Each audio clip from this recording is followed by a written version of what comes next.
Bon après-midi chez vous, Madame, Messieurs, bienvenue dans ces bulletins d'information sur Mandico Télévision. Les Fonds national de réparation des victimes de violences sexuelles, FONAREV, veut porter haut la voix des victimes pour une solution durable. Pour ce faire, une délégation de ce fonds s'est rendue le mercredi au Nord Kivu, une province touchée par des violences armées depuis 3 décennies. Dans la délégation, la directrice générale adjointe du FONAREV était accompagnée de Moïse Mbilé, l'ambassadeur du FONAREV. Regardez.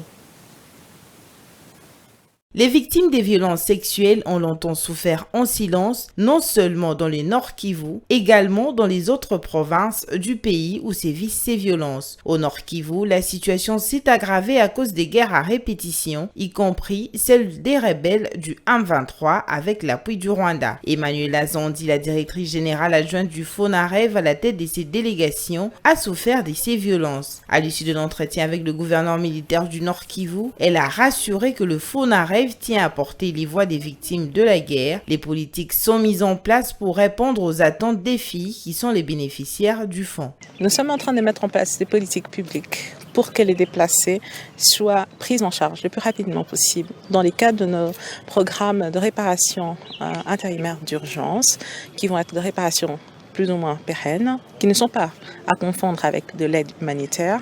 Et aujourd'hui, ce programme va bientôt démarrer et nous avons déjà eu à consulter quelques victimes, quelques déplacés sur ce qu'ils veulent, quels sont leurs vrais besoins et comment est-ce que le FONAREV peut les aider. Dans le souci de mieux faire entendre la voix des victimes des violences sexuelles, le FONAREV a recouru au service de l'artiste musicien Moïse Mbilé. Faisant partie de cette délégation, il s'est dit touché par la résistance de ce peuple de l'Est de la RDC, meurtri par la guerre et qui ne baisse pas les bras en se reconstruisant sur ses ruines.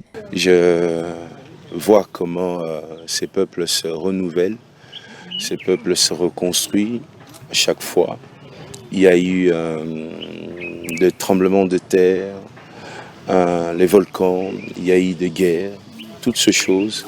Mais ce qui est exceptionnel avec ces peuples, c'est que c'est un peuple qui sait se renouveler. La Bible dit on rebâtit sur l'ancienne ruine. Et cette parole prend forme ici à Goma. Et je suis là pour les encourager, dire qu'ils sont forts, qu'ils sont puissants et aussi connaître leurs besoins, leurs soucis pour que nous puissions parler à tous ceux qui sont loin de Goma, enfin qu'il y ait réparation. L'arrivée de l'artiste Moïse Mbilé dans ce combat contre les violences sexuelles a été fort appréciée par le gouverneur militaire.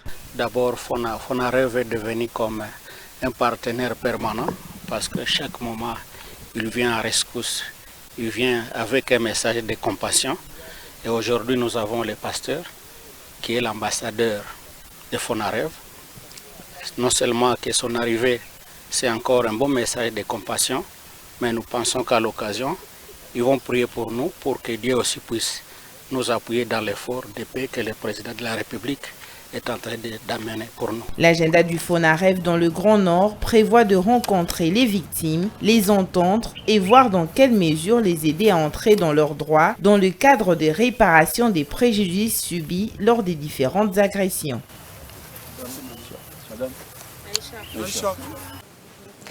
Autre chose à présent, la nomination de Madame Judith Suminwa Tuluka à la tête du gouvernement ne cesse de susciter de réactions dans les chefs de Congolais. Une première depuis la scission de la République démocratique du Congo à l'indépendance. Sa nomination n'a pas laissé indifférent la classe politique congolaise. En réaction, les députés nationaux Venance et Yangamboyo a félicité la nouvelle chef du gouvernement et attend de cette dernière la réalisation de programmes du chef de l'État. Viningali Junior pour plus de détails. Au lendemain de l'annonce par la présidence de la République de la nomination de Judith Suminwa Tuluka au poste de Premier ministre, les réactions fusent de partout. Depuis son accession à l'indépendance, la République démocratique du Congo n'a jamais eu une femme à la tête du gouvernement. Pour sa part, l'honorable Venance Yangamboyo, député national élu de Mont-Amba, cette nomination prouve à suffisance que le président de la République est l'homme de la masculinité positive. La première des choses, je voudrais d'abord féliciter Madame Judith Tuluka notre Premier ministre, par la volonté du chef de l'État qui a voulu que cette fois-ci, la primature soit gérée par une femme. Deuxièmement, je pense que les deux personnes entrent dans l'histoire de ce pays. L'histoire pourquoi? Parce que le président est considéré aujourd'hui comme le premier président de la République démocratique du Congo à avoir placé la confiance à une dame pour gérer la primature. Et deuxièmement, c'est parce que Madame Judith est la première femme à occuper ce poste. Difficile pour l'élu de Mont-Amba de juger la nouvelle chef du gouvernement. Pour ces derniers, le choix du chef de l'État est judicieux. Je pense que ça serait très vite de dire oui ou non si elle sera à la hauteur. Ça serait très très vite. Pourquoi je l'ai dit ainsi? C'est les résultats qui vont nous permettre de répondre à cette question. Parce qu'apporter un jugement aujourd'hui sur le choix du président, je ne pense pas que ça serait indiqué. Et c'est qu'elle va produire sur le terrain, et c'est cela qui va nous permettre de dire ou de conclure que les choix étaient judiciaires. La nouvelle locataire de la primature fera face à de nombreux défis, notamment la situation sécuritaire, la relance de l'économie, pour ne citer que ceux-là. L'honorable Venance Eyangamboyo attend d'elle la réalisation du programme du chef de l'État. Nous tous aujourd'hui, nous savons que le président a promis de créer 6 400 000 emplois pour ce quinquennat. Donc madame est attendue là-bas. Comment elle va arriver à créer le 6,4 millions d'emplois?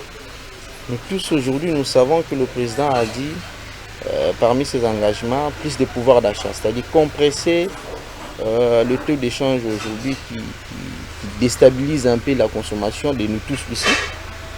Nous attendons voir comment elle va répondre à cet engagement-là. Bref, nous lui faisons confiance et nous espérons qu'elle sera capable de matérialiser les engagements du président et de bien suivre les 3 initiatives présidentielles pour que le mandat du président soit effectivement un mandat axé sur les résultats. A noter que Judith Suminwa Tuluka est la première femme de l'histoire de la RDC à occuper les fonctions de Premier ministre. Nous allons clôturer ces bulletins dans le même chapitre. La nomination de Judith Suminwa Tuluka à la tête du gouvernement par Félix Tshisekedi est perçue comme un non-événement du côté de l'opposition. Francis Moulaja Kabamba, président du mouvement de patriotes pour la démocratie et membre du présidium de l'AMUCA, a exprimé sa déception par le fait que cette nomination n'a pas tenu compte de défis majeurs du pays, mais plutôt des reconnaissances de celle qui a été portée à la primature, qui ne pourra pas s'opposer au détournement. Il répondait aux questions de Rantaluela. Dans le temps normal, nous aurons applaudi. Mais en réalité, qu'est-ce qu'il faut féliciter, madame? Féliciter une volonté très manifeste de ne pas avoir un premier ministre de poigne. Un premier ministre capable de comprimer les dépenses de l'État qui sont faites actuellement. Un premier ministre qui ne sera pas capable de dire non au détournement. Donc cette nomination, c'est une nomination qui est faite dans l'unique but de créer ce que vous appelez dans le terme journalistique le buzz. Pour que les messieurs trouvent, pour que les gens trouvent un nouveau vocabulaire, que nous sommes le premier à avoir nommé une femme à la tête du gouvernement. Alors que ce n'est pas ce que les femmes veulent. Parce que l'émancipation de la femme passe par l'effort de la femme que la femme aurait fourni, qui l'impose en politique de gagner le poste de Premier ministre. Pas une nomination où une femme est portée au dos pour qu'enfin qu'elle soit là pour être reconnaissante de celui qui a fait de lui Premier ministre. Non, l'émancipation de la femme ne passe pas par le parachutage de la femme.